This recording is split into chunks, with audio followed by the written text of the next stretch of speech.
am touched that people have come to not hear me, I hope, but really to mark my father's yurtzeit, which is 2 days ago. He was a teacher par excellence, perhaps with great high standards, but everybody who has had him as a student tells me that he taught them how to learn, and that what he taught them remained with them for the rest of their lives. I know that I thought to myself, what is the best way to mark his passing, to mark his memory? And I think that he would agree that it would be at least a futile attempt, an immature attempt to teach something, because he would have liked to teach if he could still live. Yes, I'm waiting now. Oh, come, there's a seat right here. Now I'm happy. There's one more chair if somebody arrives, okay? Actually, two. And I picture myself standing before him now, as I used to sometimes sit when he was quite a bit older. They would have Shabbos meals with us always. We were blessed that they lived across the street from us for 6 years before they passed away, and they would be at that dining room table every Shabbat. And of course, he would give the Divrei Torah, and then once in a while, when he felt tired, I would try to say something, and he had this very gentle smile, nodding his head sometimes, and then when I would finish, I learned to understand that his nod and his smile didn't always mean that he understood or valued what I said, because he would sort of whisper at the end, you know, that medrash could be understood in a slightly better way. Very gentle always. And I actually remember, I want you to know, it's amazing to me that I actually remember putting out a small sort of thought about the topic that I'm going to be speaking tonight, and that's what made me feel, to him, made me feel like this is appropriate. And you'll see it's appropriate on many levels. So let me begin. Everybody knows that there was a be'er mayim, a well that was traveling with Bnei Israel in the Midbar. And everybody knows also that when they traveled in the Midbar, there was also Ananei HaKavod, the clouds of glory that covered the people and continued moving with them wherever they went. And everybody knows also that during those years that they were in the Midbar, they received the man that fed the people every morning. Some might know also that the gifts of these three amazing, miraculous sustainers, both physically and spiritually, were given in the merit of specific people through whose merit the people deserve to have these gifts. At one point, this is made clear when Miriam dies. It says in the Chumash that Miriam died, and she was buried there. And then the very next sentence says, and there was no water to drink. So the Midrashim, the Chachamim say there, and it's quoted, I think, in Rashi as well, that this teaches us that, of course, until then there was water to drink, because the Be'er that came and followed them everywhere they went was in her merit, and therefore she died. It lapsed, and the water is gone. And the people complain, and they're thirsty, and so on. The clouds of glory is a little bit more subtle in whose merit it is. When Aaron Kohen was led up to Hor Hahar, to the mountain, which you can actually see in Petra today, it's amazing, and we were there. He was told to go up the mountain with Moshe and his son. He would die there, and then Eleazar would become the Kohen and he'd come down. When the people saw, the Torah says, when the people saw that in Vayiru, right? When the people saw that Aaron had died, and they cried, right? So there, Rav Avahu in the Gemara says that you shouldn't read the pasuk as saying Vayiru, meaning they saw, they beheld that he died. What do you mean they beheld that they died? So there's one medrash that says that they really didn't believe he died. That's one way of looking at this Vayiru. What do you mean they saw? If they saw that he died, they didn't see that he died. He was not there. So they said, we want Aaron, and he says he died. Moshe says he died. Let me show you. And they were given a vision above the mountain of Aaron on his deathbed. Okay, that's one possibility. The other possibility, Rav Avahu says, Vayiru doesn't mean they saw. It means Vayera'u. You should read it Vayera'u, reflexively. That means they were seen. What do you mean they were seen? What he means to say is that they are now uncovered. They are now exposed, so to speak. So the people are seen. Until then, there was an anea kavod covering them all the time. Now they're uncovered. They're naked of the clouds of glory, implying that until then, while Aaron was alive, they deserved the anea kavod, which was brought in his merit. And now that Aaron is no longer there, he's no longer. It's there, no longer with them. And it's also said that the man was brought in the merit of Moshe Rabbeinu. I won't go into details about why that is and how we know it, but let's say that that's true. Because actually Moshe died at the very end of their sojourn through the Midbar, and when they went into Eretz Yisrael, the man is gone, right? So let's assume that all three gifts were given in the merit of these three leaders of the Jewish people, right? We'll try to understand why that is. But then the Midrash continues and says, when each one of these was gone, Moshe was able to bring them back in his own merit. It's a peculiar thing to say. So that after Miriam died, the Be'er is gone, and then brought back in Moshe's merit. And then Ananei Kavod are gone, and brought back again in Moshe's merit. So we have the three gifts again. And I want you to know this is a very short time. Chazal say that it was 1 month of tragedies. Miriam dies, Aaron dies, and Moshe dies within 1 month. So it's an incredible thing to say. At least one Chazal says that. So for a time, though, Moshe brought it back. So the question that one asks, of course, is obvious, right? I mean, if Moshe Rabbeinu could bring all the gifts, then what do we need Miriam and Aaron for, right? And if it's true that each one of them merited to bringing the gift, and Moshe could have the merit to bring them all, so you want to give credit to each one of them, that's fine, but why would they lapse? Why would the Chachamim say that it's gone for a time? People are thirsty, right? There's a no be'er. And then Moshe brings it back. What is this need for a lapse if he actually could bring the gift back? Why not just let it flow, so to speak, right? From one to the other. That's one difficulty. The second difficulty is the following. There's another medrash that says, that recapitulates when Abraham Avinu was sitting in front of his tent and he was suffering from the recuperation from the Brit Milah. In the heat of the day, he sees 3 strangers coming towards him, and he runs towards them and he says, please come into my house and I'll give you water to wash your feet. So the Chachamim say, in the merit of that offer, and that sacrifice, and that hospitality, his children one day will deserve the Be'er Hamayim, the well that would come, and accompany them in the Midbar. And then he said, and I will give you bread to eat, and he fed them. And the merit of that, the Chachamim say, the man came and fed them in the Midbar. And then he hovered over them, it says, Vayamod Alehem, Vayochelu, and he hovered, standing over them to attend to their every possible need, instead of sitting down when they were eating. So they say, because he hovered, that's how his descendants deserved the Ananei Kavod, to hover over them.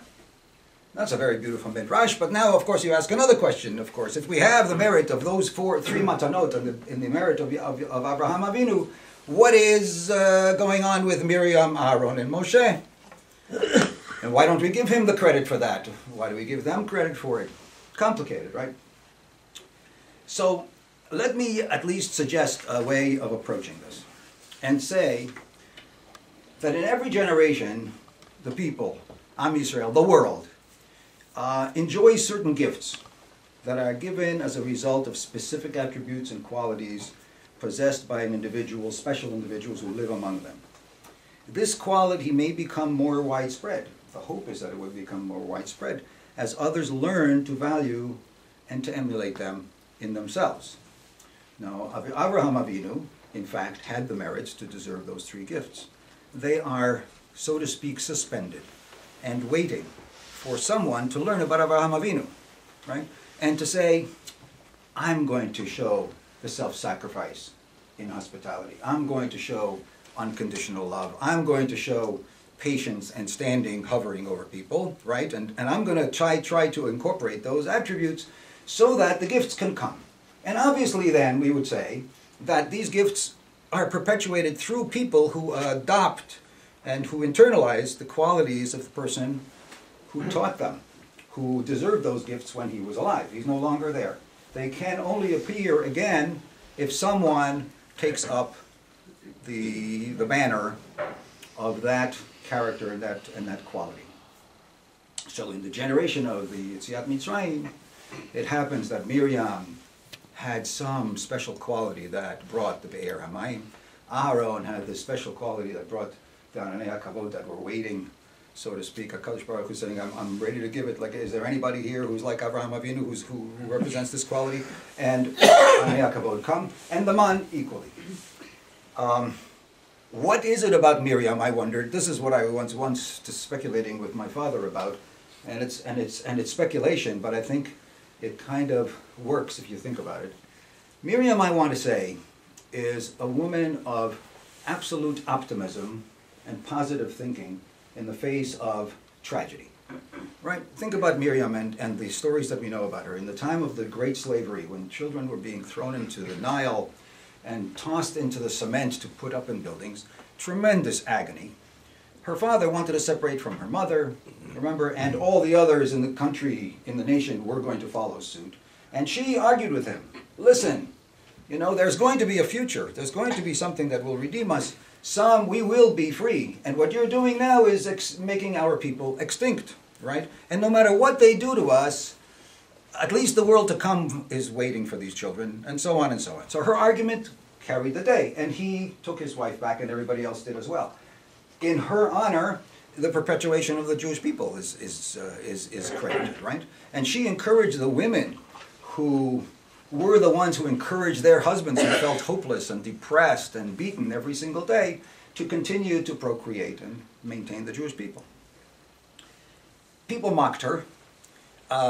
When Moshe Rabbeinu, her father sort of accepted her suggestion sort of provisionally. When Moshe Rabbeinu was born, it wasn't Rabbeinu yet, right? When little baby Moshe was born, then when he was a few months old and they couldn't hide him anymore because the Gestapo was lurking around, and sooner or later he's going to be discovered, then the father said, what am I going to do? And he puts the child in a teva, and he puts him out onto the water in which children were drowned. And then some Midrashim say he slapped his daughter, some people say he banished her. You see what we made us do? I didn't want this to happen, and now we have another baby that's going to die. She is, according to Midrash Rabbi, is banished and standing on the side of the water, and she looks on this water. And she remember she was also a witness of the death of babies in this water. But she knows one thing. She knows that there's going to be good. She knows by some premonition that Moshe, this little baby, is going to be saved. She knows somehow that water, that can be the place in which one drowns, can also be a symbol of life, of hope, of every plant that grows, of every human being, of every creature requires water as the base and the basis of water. There's going to be something special here. And as a matter of fact, water is the thing that also floats things up. I mean, he's on a teva. And when he was taken by Bitya, by the daughter of Paro, she said, I'm going to call him Moshe because from the water I raised them up, Mishitihu. So she understands, it's a symbol of her ability to see that good will be even though it's bad now. Positive thinking. Bitachon, you might say, right? She knew. And she encouraged the women to take up and hide little musical instruments. Nobody played music when they were in the middle of the slavery. Hide little instruments because one day, I want to tell you, people mock us now, but one day we're going to tell them. This is what we predicted. And those are the instruments that were played at Yam Suf when they were at another bank of water which brought death and life, water which killed the enemies, but was also the water that actually allowed the Jews to survive and to be saved. So she is the one who, I think, symbolizes this special quality of being able to see goodness at the end of the line, despite the fact that you may be in agony. At the end of that Kriyat Yam Suf, you might think everybody's going to get it, right? That they're going to be able to be optimistic. What happens at the very next moment? They turn around and they go a little bit further and they see water.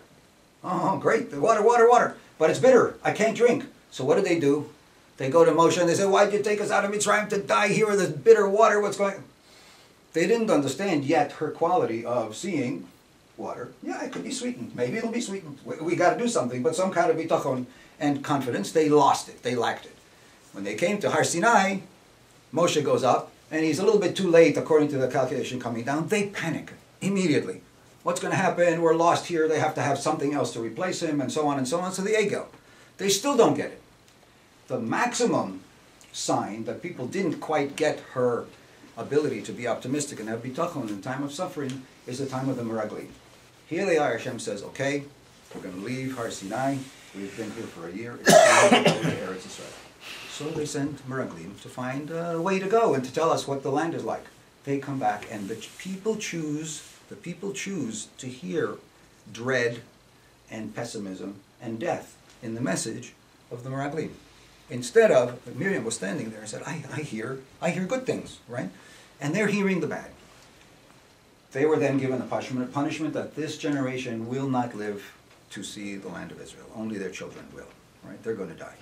Now, this generation is really depressed and doomed. There is no positive thinking left, right? I mean, I'm going to die here. She felt, Miriam, I've got to do something to sustain them. She's going to be the mommy of this generation that is doomed, that has no hope, right? And she's going to somehow try to transmit the idea that we're going to live through this. You're going to die in the Midbar, that's true, but you could live every day with something. And your children are going to go to Eretz Yisrael. There is a promise ahead. I mean, people can be consoled by this. And she was the mommy who could do this, right?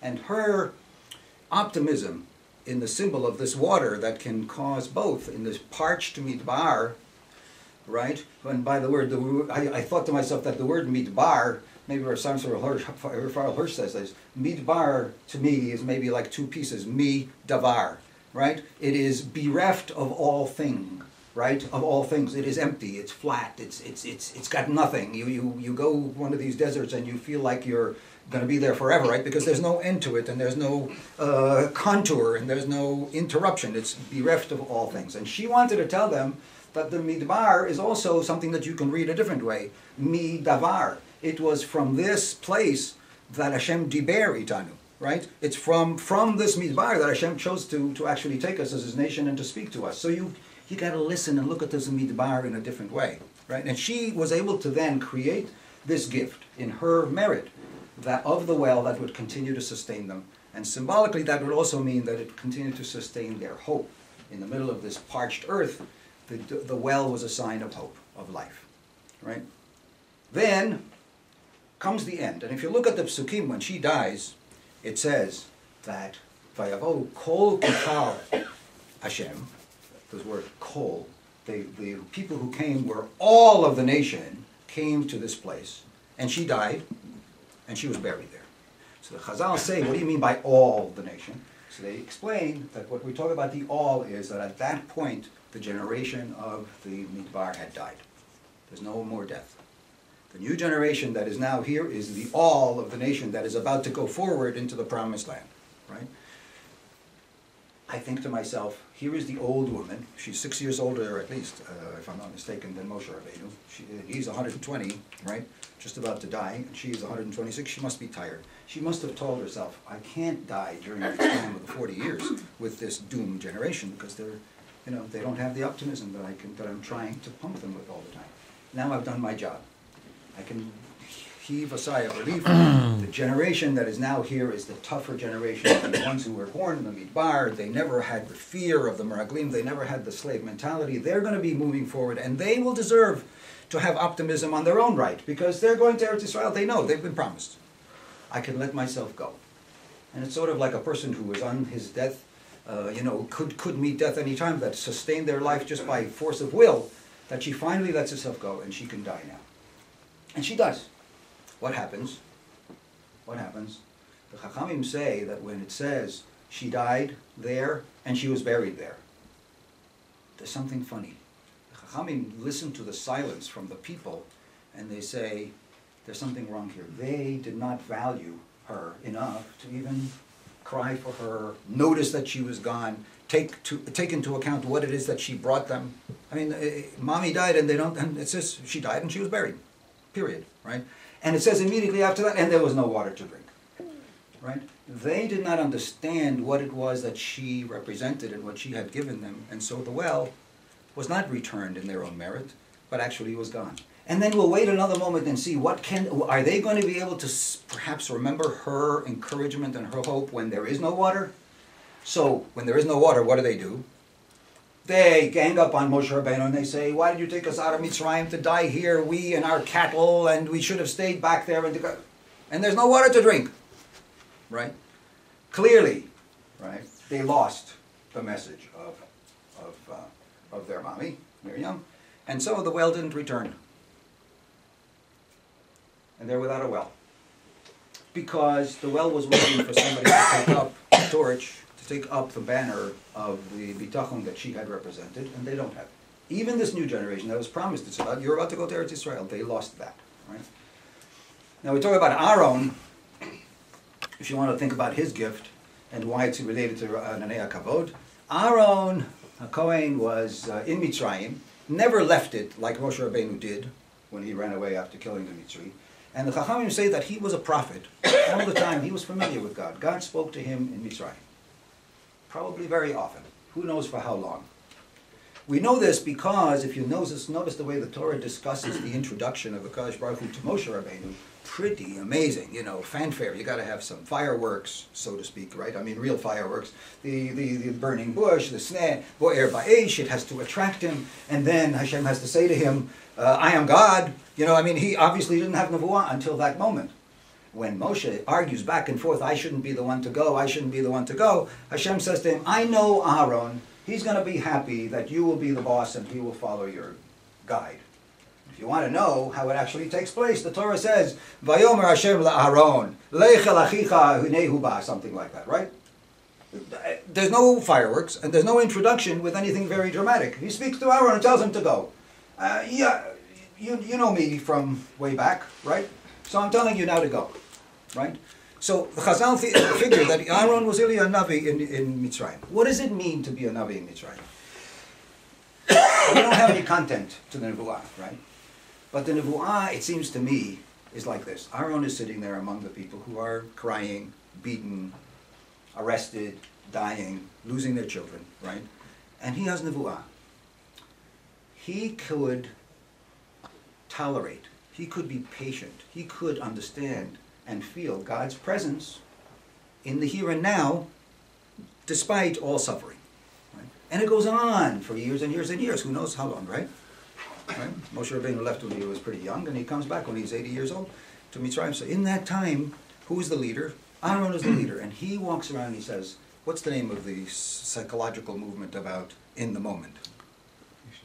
To know the moment. What? Mindfulness. What? Mindfulness. Mindfulness. There's a difference between Miriam and Aaron. They're walking together. Miriam says, don't think about the bad, it's going to be good. This is going to be over, we're going to be good, right? Somebody's in bad shape, he pictures the time when he's going to be, it's going to be, right? That could also be a little frustrating sometimes because when is it going to be already, right? But see, it's going to be. Mindfulness is Aaron. He says, HaKadosh Baruch Hu said to me that while you're suffering, he is suffering. While you're in Mitzrayim, he's in Mitzrayim. I don't understand, I don't know why, and I'm not telling you why we're here now, and I'm not even telling you when we're going to be redeemed, right? Miriam is telling you you're going to be redeemed. Listen to Miriam. But me, I want you to know Hashem is right here with you. Right? Aaron has patience, tolerance for pain, because he knows that Hashem is constantly there, hovering over him, so to speak. Right?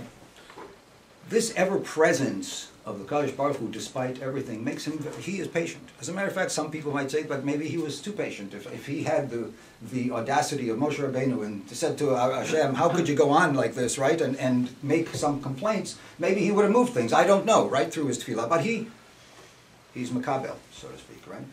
And he knows that HaKadosh Baruch Hu is with them, okay?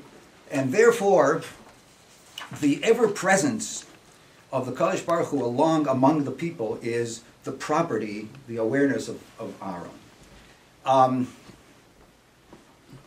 HaKadosh Baruch Hu, he was very patient. The Kadosh Baruch Hu was also very patient.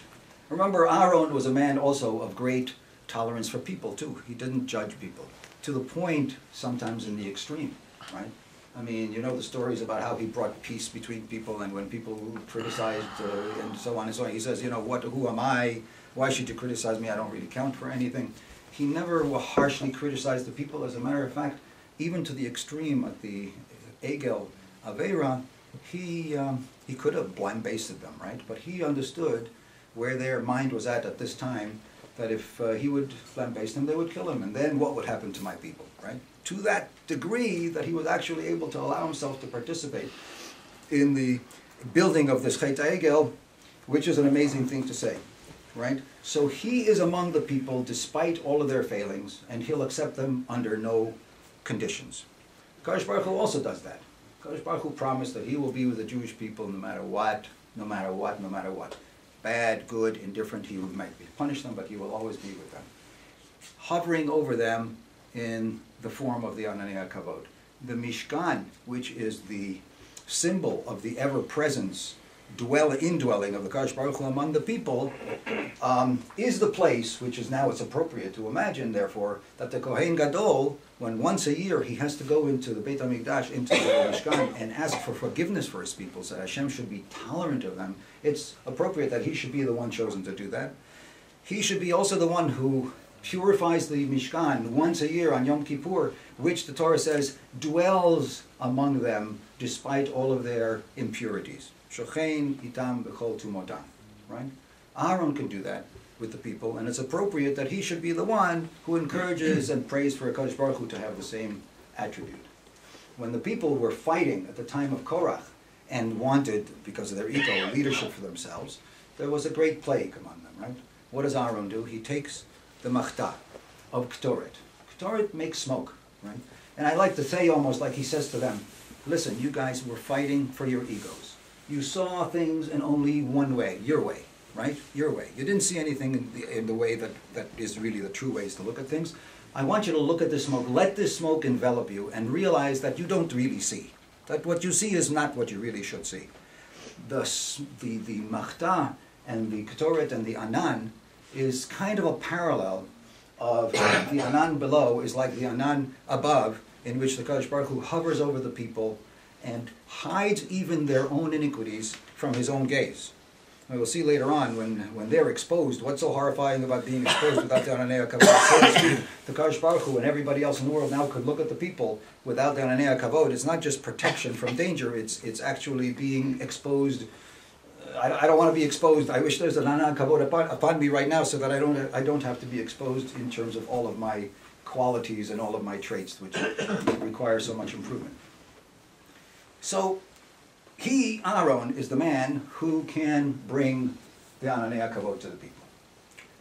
So what happens when he dies? He's told, oh, by the way, the one time that he is actually taken to task, the one time that he is condemned to die, was the one and only time we have in the Torah in which he participated in an experience, in an encounter with the people that involved harsh criticism, right?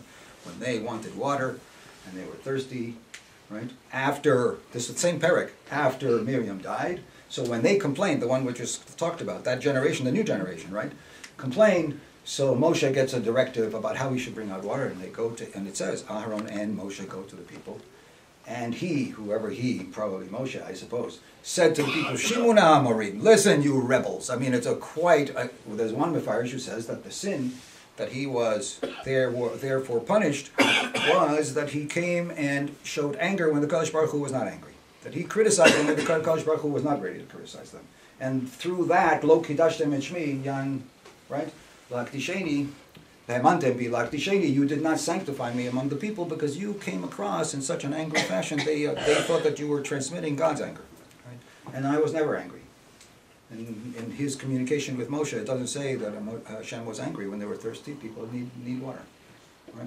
And Aaron participated in that for the first time. He's not the one who's harsh. Remember, he's the one who's always tolerant and forgiving. The one time that we see it, Kadosh Baruch Hu says to both of them, "Come over here, please. It's time. You guys are not going to make it." Right? Amazing. So Aaron, who represented that, cannot fail them. This is his quality, right? It's his persona, and that's the end of his life. So he's told to go up to Hor Hahar, and he's going to die, and he does. And he comes down. This time, the people who see that he was gone realize and experience the Vayera'u. They experience the Ananei Kavod that are gone, right? And they don't ignore Aaron's death. What do? It says Vayivku al Aaron shloshim yom. I mean, we're talking about they cry for 30 days. I mean, that's quite a miserable mourning period for Aaron. So you might say, You might say, well, they got it, right? They actually can absorb Aaron's, when you cry for somebody, you think about who he was. You know? So did they actually eulogize him to do something, to incorporate? The Chachamim say about Miriam that they didn't eulogize her and they didn't show proper respect for her tzedekes, and that's why they were punished with the well that was gone. But you remember, my suggestion is that when you eulogize somebody, it's not because you show respect to the other person, it's certainly you do. But what's important is that you try to remind yourself and try to display the special qualities of this person that was a gift to the world, that what they were valued by, right? And that is, you're putting it up for yourself and for everybody who's hearing you to try to emulate, to try to absorb that, right? It's not just, I'm sad that this person's gone. So they actually cried for 30 days. Did they do the proper eulogization? That would mean that they're absorbing his quality. Well, let's see what happens immediately. The very, very next pasuk says that Moshe, no, they're going to Eretz Israel, right? This is the people who are going to go. They send a message to Edom, let us come through your land so that we can go into Eretz Israel directly, we won't bother you, and so on. And you know, Edom decided, no, you're not coming. You're not coming through my land. They thought they might fight him. Hashem says, no, you're going to go around his land because this is his land, right? So they start going around the land of Edom. Where? To go around the land of Edom, to go to Eretz Israel. Right? They go around the land of Edom, and what does it say? The people got sick and tired of the way. And they said to Moshe, let me read them. Amazing. This is the generation, right? They marched from Hor Hahar. They just left the place where Aaron died, with the place where they cried about his qualities, right? And by the way of the Yam Suf, which is a little peculiar geographically, but Yam Suf, remember, was the place in which their lives were saved from their enemies. I mean, if there's anything that should put them on the right track, I mean, mindfully, right? To go around the land of Edom, and the people became impatient and sick and tired of the way. The people spoke against God and against Moshe. Why did you bring us up from Egypt to die in the wilderness? For there is no food. Is there no food? There's man. The man. I mean, you can get the man every day. It doesn't stop. There's no food. No food worth eating, that is, right? And no water, right? Although they were near civilization now. We're talking about buying water from Edom. There's probably occasional wells. But, you know, this land is all dry. You don't see any water around it. We need lakes and rivers. I mean, there's no water. It doesn't say to drink, by the way. There's no water to be had. And we loathe this despicable food. We loathe this despicable food that we're given every day. Whoa. I mean, the man, right? Let's sustain them. It's an incredible, incredible immediate failure in this people who are now just told you have to take a detour on the path to Eretz Israel after Miriam and Aaron had tried to teach them in their lifetime what they wanted to teach them. Now they have a little bit of hardship and they don't even appreciate that which they do have. So of course, Daran Yaakov remain gone. So what has to happen? So Moshe Rabbeinu, according to the Medrash, Moshe Rabbeinu looks on and he says, these two gifts of my two beloved sister and brother are gone. The only way they're going to come back is if somebody is going to take on these qualities through which the people deserve this. So nobody's doing it. I'm going to have to do it. I'm going to have to do it. Moshe Rabbeinu had a little bit of trouble, I think. It's an excruciating transformation in Moshe Rabbeinu. Remember, was he a man who had always optimism? You know, it may be bad, but things are going to be great. Remember, when Hashem told him to go to Mitzrayim, he said, they're not going to believe me. Right? And when the second time he comes back, and they didn't believe him because of the terrible, increase in their agony, he said to Hashem, well, if they don't believe me, then Paro's not going to believe me. Right? When Hashem said, we're going to bring them meat, he said to Hashem, where are we going to get all this meat to satisfy the people? So Hashem is a little reprimanding him. You think my hand is a little bit too short that I can't bring meat for this people? Right? I mean, great optimism is not necessarily his quality in an automatic way like Miriam. So Miriam, the well is Miriam's, right? He doesn't have Miriam, right? So he has to say to himself, there's no Miriam. I'm going to have to work on myself to become a Miriam, right? I'm going to have to work on myself to be a mommy. Moshe Rabbeinu, nobody ever thought of him as mommy, right? I mean, he was awesome.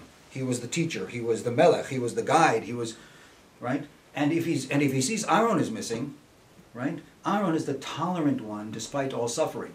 What happens with Moshe when he goes to Mitzrayim and things get a little worse? Remember? They don't get strong. He goes back to Hashem. He says, God, why did you send me? Things only got worse. Why did you send me in the first place?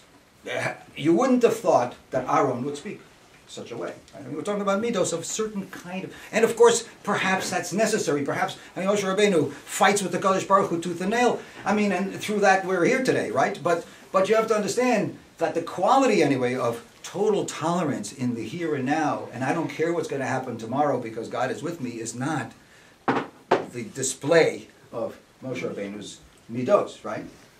I'm not trying to bring him down, but I mean, Moshe is who Moshe is. He isn't who Aaron is, right? Aaron a Kohen didn't criticize anyone and accepted everyone. Moshe Rabbeinu, at the end of the time, coming back from Har Sinai, and he sees what's going on, he even goes to his brother Aaron. He says, "What did these people do to you that you brought such a great sin upon them?"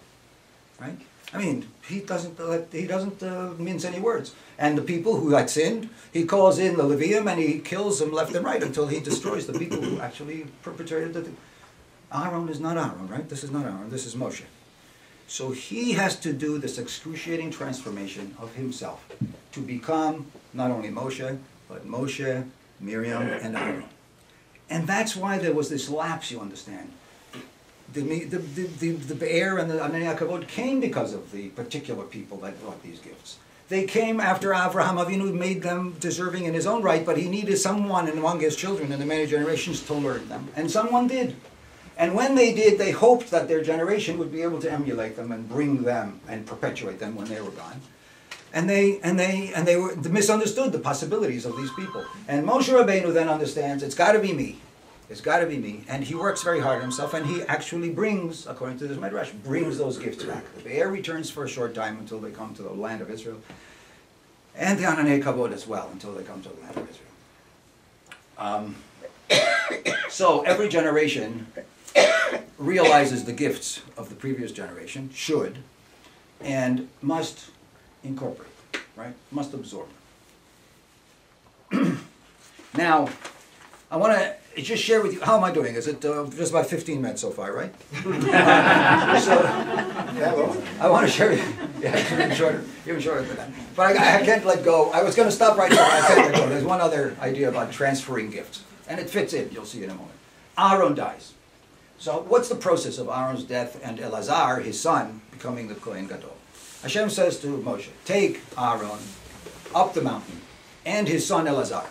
Strip the clothing of the Aaron's clothing of the Kehuna Gdolah and transfer it to his son. Then Aaron can die. Pretty simple story, right? So the pshat of the pasuk is that they went up together. Moshe has probably taken on his arm the shrouds in which Aaron was going to be clothed to die. He's not going to lie down naked, so he's preparing. Aaron goes up. He's got these 8 clothings of the Kohen Gadol upon him, and he goes up, and then Moshe takes them off him, puts them down one by one. Aaron stands there naked. He might, to make him feel good, he might put the shroud upon him, and then he puts them in the in the order from the bottom up to Eleazar, the Kohen Gadol, and Aaron can then die. He even gets nachas to see his son become the Kohen Gadol. In fact, the Midrashim say that Aaron was very sad and didn't want to go up on the mountain. So Moshe, very, very pathetic story of this dialogue. Moshe says to him, listen, my brother, you should really be happy because you're going to see your son become the Kohen Gadol. I am not going to see that. Right? Moshe Rabbeinu is not transferring his leadership and his wisdom and his ability to lead the people in Eretz Yisrael to his own children. So Aaron is placated and he goes up. Right? So this pshat is very simple. What's wrong with it? So there are 2 midrashim that give you a completely different scenario. And I think what's bothering them, if you look at the story, get the movie in your head, right? Just get the movie of what I just told you in the pshat. Just picture it, right? The midrashim don't like something about this. 2 things that bother them, I think. One is, here's the Kohen Gadol in his splendor. He gets undressed and he stands there, bereft of his great, majesty, of his great image. Right? And you bring him down to either stand there naked or in the shroud, waiting to see what's going to happen next. And then his son gets on the kuna. So number one, it's, malim b'kodesh ve'im moridim. I mean, you're actually demeaning the stature of the Kohen Gadol somewhat. He's giving up his role and he's putting it down. And he's now dressed in this shroud. Number two, what's happening between the time that he took off his clothing? He's no longer the Kohen Gadol, and Eleazar has yet to put it on. So for a time, there's a little gap in the transmission. You know the problem when a president, Chas v'shalom, dies in America. You know, well, everybody talks about, how is the transition? Is there an immediate transition? What has actually happened in the interval? There's no Kohen Gadol. Put on the clothing on Eleazar, he becomes the Kohen Gadol. So there's something jarring about that image. I think that's the only way to understand the two Medrashim. So the two Medrashim say, no, that's not the way it happened, the way simple reading of the Pasuk. Here's the way it happens. Listen, I should have had it on the blackboard. Listen to this. Medrash A. Medrash A goes like this. He goes up to the mountain, dressed in the Eid clothing, right, together with Moshe and Aaron. He takes off one, the outermost garment, and the Medrash says that he was blessed with special clothing from the Shekhinah. The outermost clothing that he just took off slipped under his clothing and covered his skin. The outermost garment. Then he takes off the seventh, you know, the one just below that, and immediately below that one, inside another clothing of the Shekhinah covers his skin. So he's got the outer and the inner, right? And he goes on and on like that, so that at the end of disrobing completely, he's got the clothing of the Shekhinah. He's standing there in this splendor of the Kohen Gadol still. His stature is not demeaned. And the people have a Kohen Gadol, right? Very nice. And the clothing which are now available are put on Eleazar until he becomes the Kohen Gadol. Now he sees his son has become the Kohen Gadol. He's going to take on the role. He can die. So we've accomplished two purposes that I think are bothering the Midrash, right? His stature is not demeaned, and there's a kahuna that doesn't have any gap. Beautiful. Now, for some reason, that sounds good to me. For some reason, the second Midrash is not satisfied, and creates an amazing scenario. It says the following.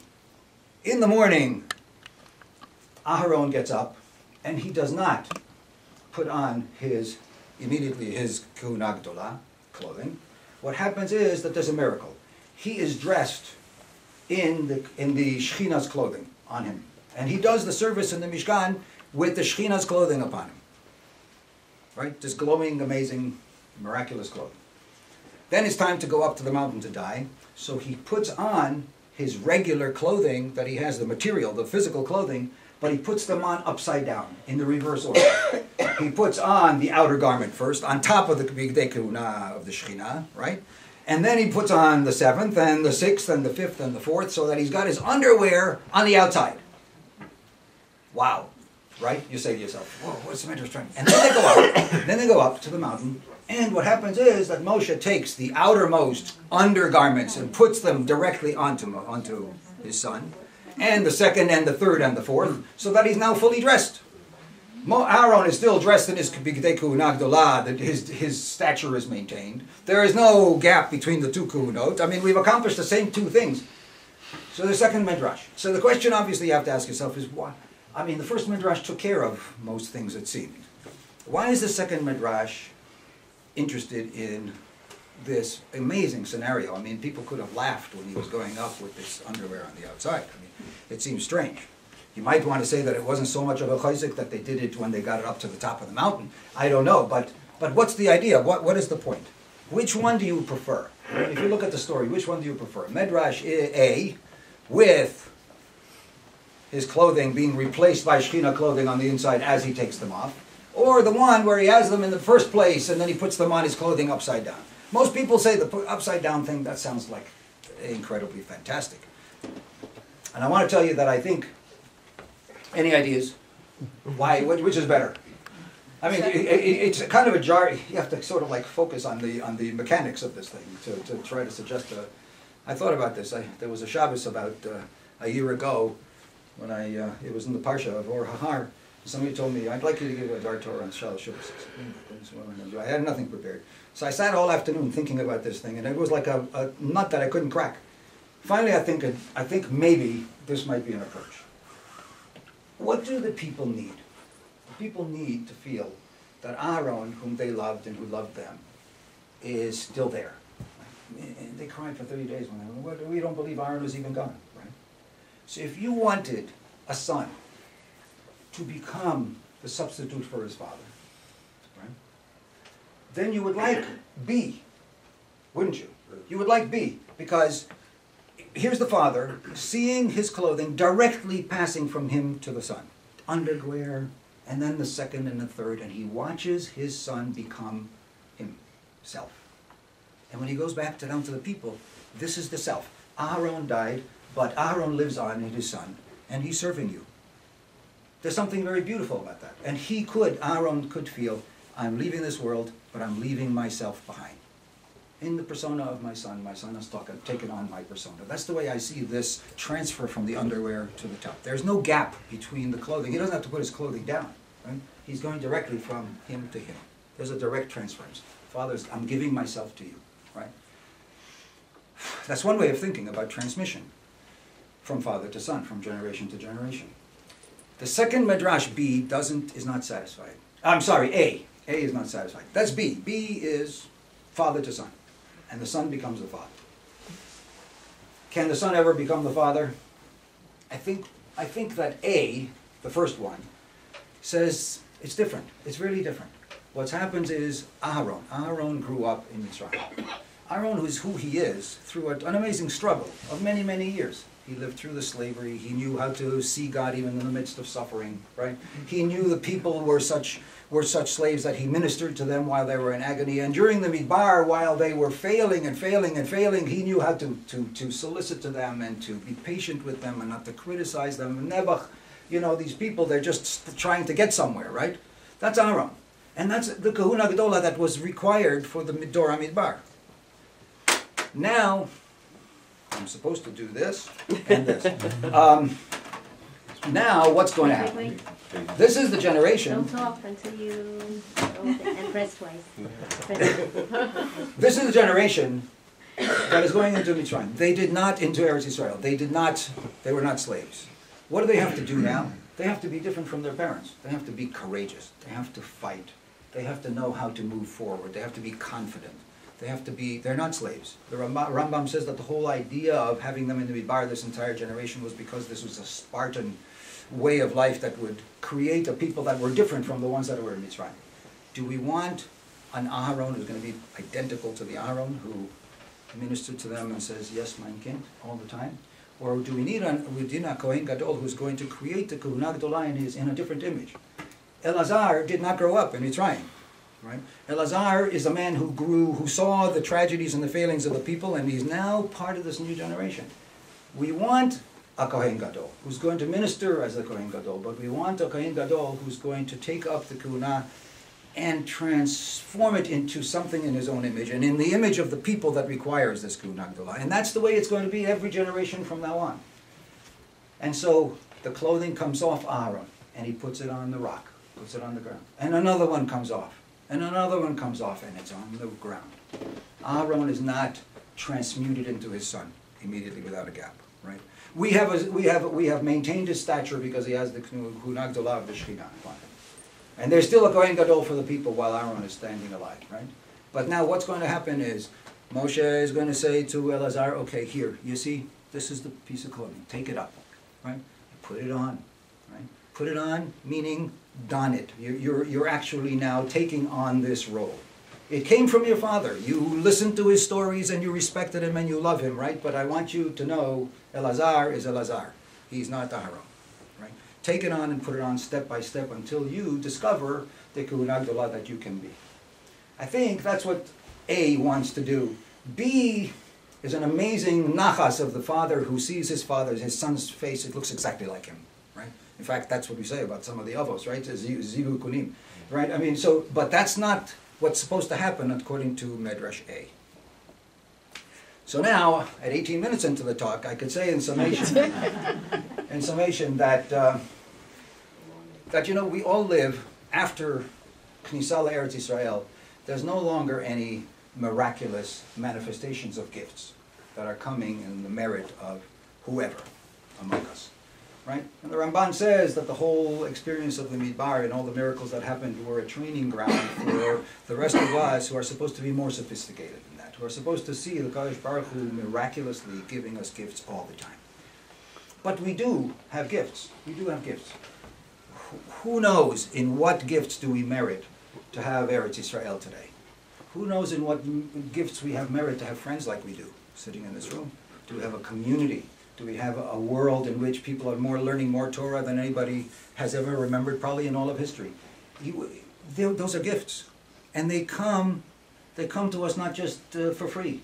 They come because there are people who have the qualities that have created the possibilities for these gifts to be given. They are miraculous. They are miraculous.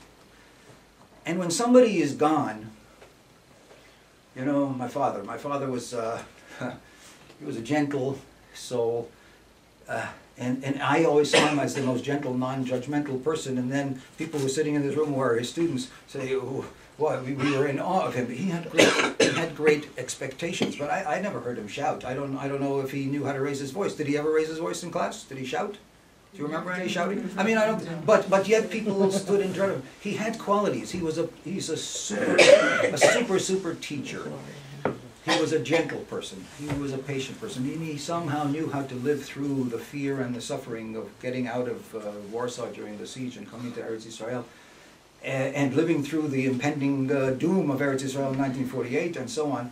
And was self-sacrificing for his family and took how many jobs in order to pay his bills. I remember him standing at night, and as I got a little older, he would pay the bill that was overdue with another bill's money that was coming due. I mean, qualities that I know by myself I will never be able to incorporate in myself.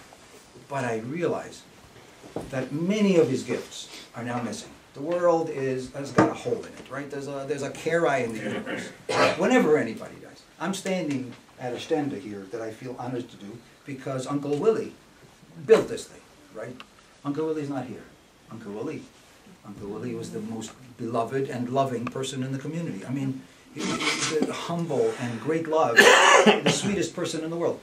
When he's gone, who's going to realize the sweetness that such a person had and incorporate it into himself? I think what's required is that every generation and every passing needs to look and analyze what it is that we actually got as a result of these people's qualities. Try to realize how perhaps they can take them into themselves. And what I wish is that everybody in this room can take a little piece of my father's qualities and help me out, because I'll never be able to do it, to be able to bring the gifts that they had brought and perpetuate them among our people. Toda rabah.